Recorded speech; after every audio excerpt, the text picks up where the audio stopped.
Aloha, my name is Mojo, and I am, or should I say was, the Community Director of the Hedonisia Hawaii Eco-Feminist Community. We defined ourselves as a free speech community, allowing people from diverse backgrounds from around the world to live in a communal space and be able to enjoy a maximum of free speech, engaging with each other and learning with each other.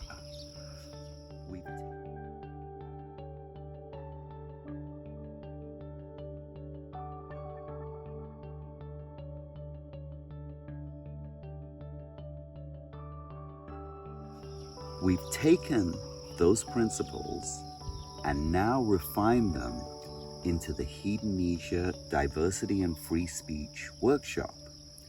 As you may know, we live in a very sensitive world these days, and sometimes it can be a little difficult to communicate openly with people of diverse backgrounds. This workshop gives you some simple tools to allow you to do just that.